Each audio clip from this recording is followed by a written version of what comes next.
Olá a todos, bem-vindos ao Livros e E-Books. Eu sou o Carlos e depois de um tempinho sumido, volto agora para falar sobre a minha experiência de leitura de O Amor nos Tempos do Cólera, do Gabriel Garcia Marques.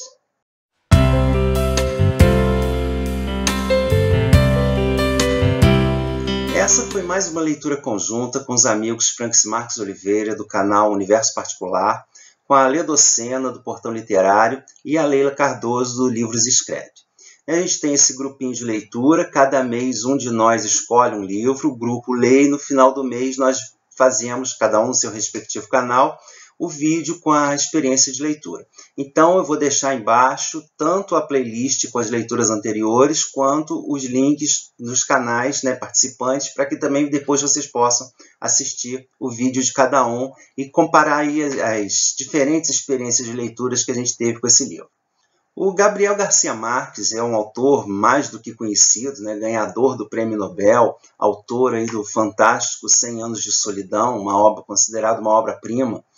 E O Amor nos Tempos do Cólera é um dos seus livros mais conhecidos, também um dos seus últimos livros. Esse é um livro que divide bastante opiniões. Muita gente considera uma obra-prima, outros nem tanto, acham que ele não está à altura da fama que tem, da escrita do Gabo. Mas eu acho que isso se deve principalmente à forma como você encara a leitura, o que você espera ao começar essa leitura. Para mim, foi tudo novidade. Eu não tinha ideia do que se tratava o livro. Na verdade, quando eu peguei esse livro para ler, é que eu me dei conta que em toda a minha vida de leitor, eu nunca havia lido nada de literatura latino-americana, exceto os livros brasileiros, claro.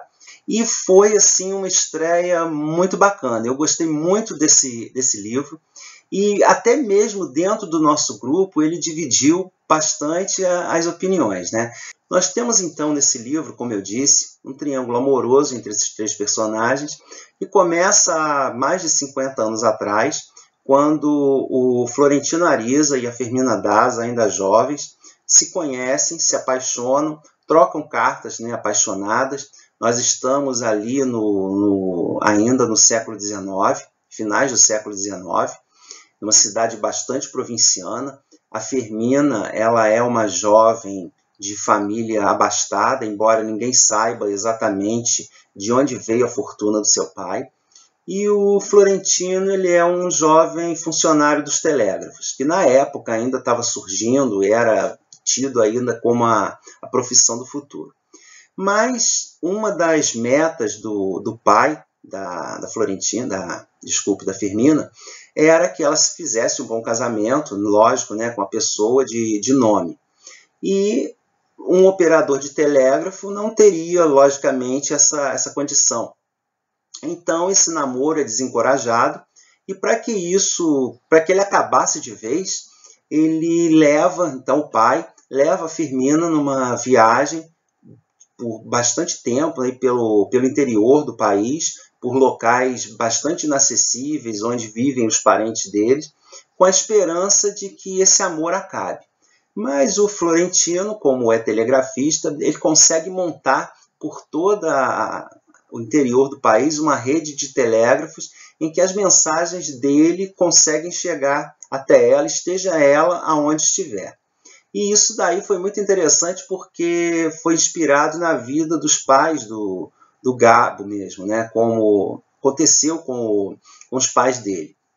Passado então bastante tempo, o pai traz ela de volta, só que quando ela volta à cidade, que eles se reencontram, ela subitamente decide que não quer mais nada com ele. E ela o rejeita, assim, no meio da rua, e ele então passa os próximos anos não, passa na verdade praticamente a sua vida inteira, esperando, por conta de conseguir consumar esse amor, mantém isso vivo, faz questão, através de cartas, de escritos, de toda a vida que ele leva, então, de manter viva essa paixão que ele tem pela Fermina. A Fermina, na verdade, ela vem a se casar com o Juvenal Urbino, que é um médico recém-chegado na cidade, formado na Europa, e que ele traz ideias novas e que ele consegue modificar muito a situação da cidade, porque era uma cidade assim, bastante suja, e com isso as doenças, especialmente o cólera, proliferava muito ali naquele ambiente, e ele provoca as autoridades, ele provoca as novas formas, as crenças da população em relação às doenças, e provoca um saneamento grande na cidade, com sistema de esgotos, com retirada de lixo, e isso tudo causa um recrudescimento aí dessa epidemia, que volta e meia voltava a assolar a cidade, e ele se torna então uma grande e respeitada autoridade na cidade. Logicamente, com isso, então, um partidão para Firmina, né? E o pai, então, dela encoraja esse casamento.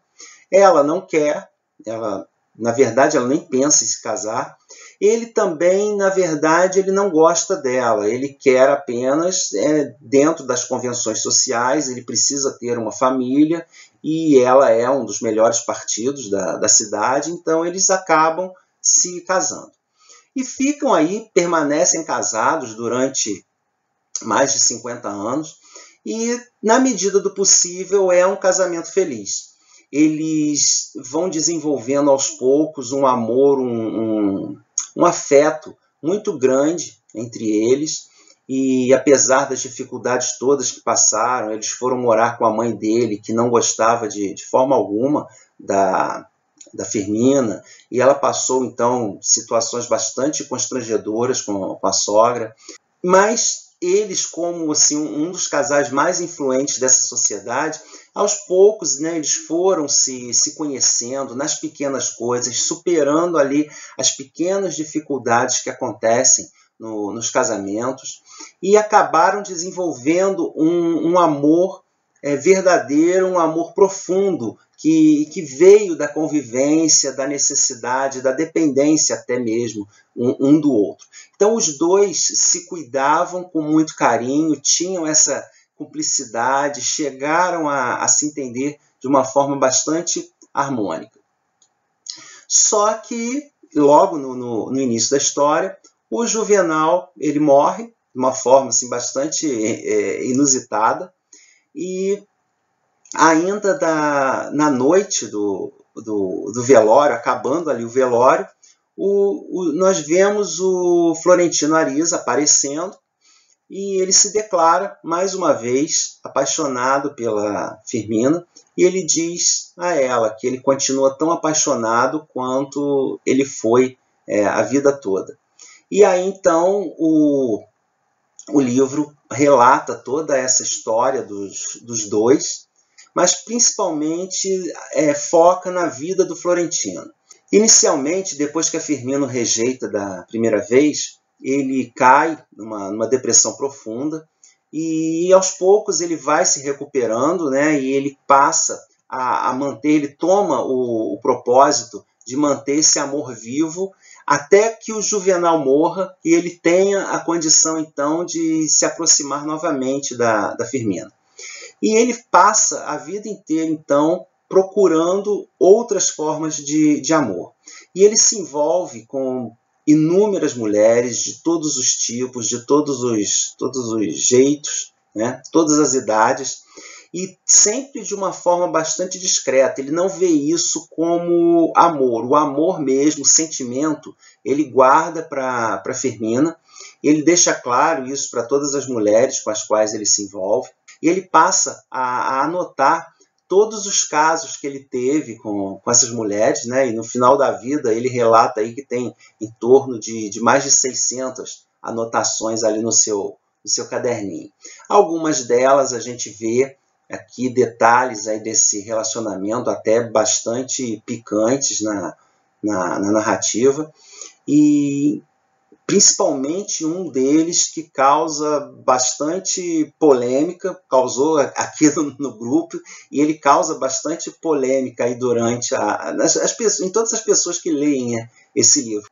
Ele tem todos esses relacionamentos de forma bastante discreta, tanto que ele é considerado por muitos moradores ali da cidade até como homossexual. Então, no final da vida, ele já com quase 80, ela também, E então ele vai, finalmente, com a morte do Dr. Juvenal, ele vai tentar se aproximar dela novamente e consumar todo esse amor que ele guardou aí durante esse meio século de existência.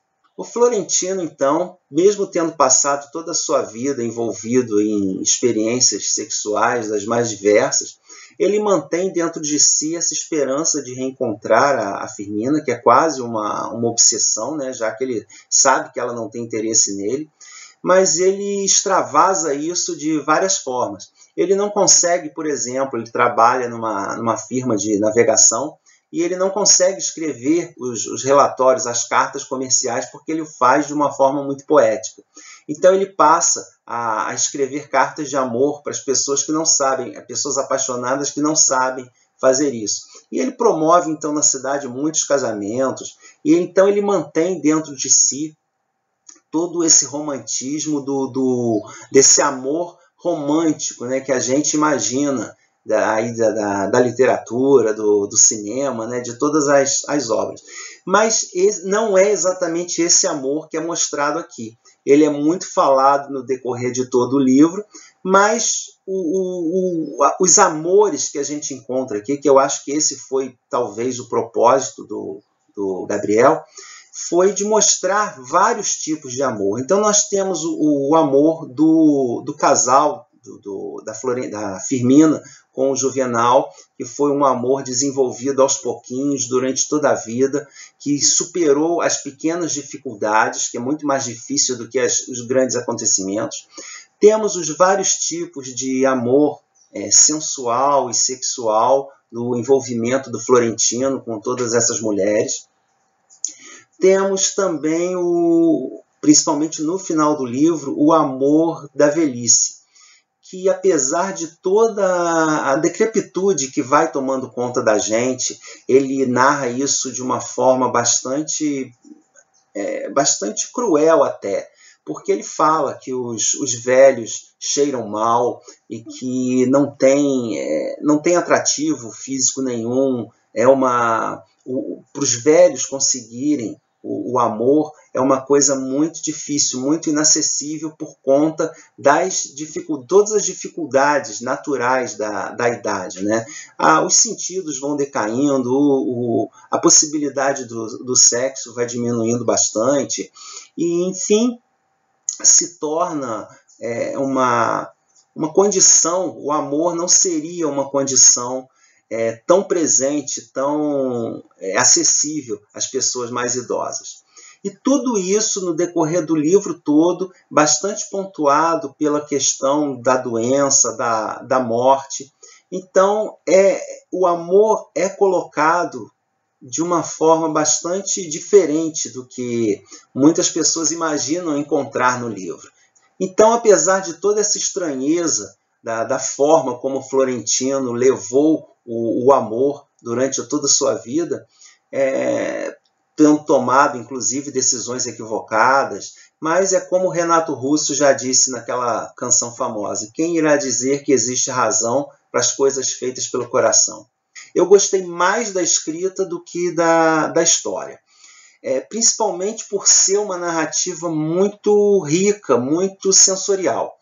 Você realmente, em vários momentos ali, você se sente mergulhado naquele ambiente, você sente o calor do Caribe, você vê a cor, a musicalidade, todo o envolvimento, você realmente se sente envolvido na atmosfera daquela cidade. Eu achei isso sensacional, uma situação muito bacana que você não vê em muitos livros.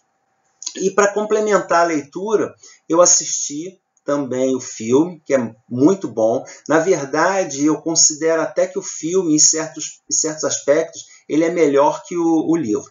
O filme, sim, ele tem uma pegada mais romântica, e por ele não ter sido feito por latinos, grande parte do elenco mas a produção e a direção não. Então ele amenizou muito essas cenas de sexo. Ele realmente é um filme mais romântico do que o livro. E tem uma fotografia belíssima. Gostei muito do desenvolvimento da história, do ritmo que o filme teve, bastante fiel. Uma curiosidade aí que ele tem a participação da Fernanda Montenegro como mãe do Florentino. Então foi uma leitura bastante interessante. Gostei muito de ter feito. Com certeza vou querer ler outras coisas do Gabriel. E eu deixo então a dica tanto do livro quanto do filme. E, logicamente, recomendando mais uma vez para que vocês assistam os canais, o vídeo dos amigos nos outros canais. Os links estão aí embaixo. E a gente se vê no próximo vídeo. Tchau, tchau.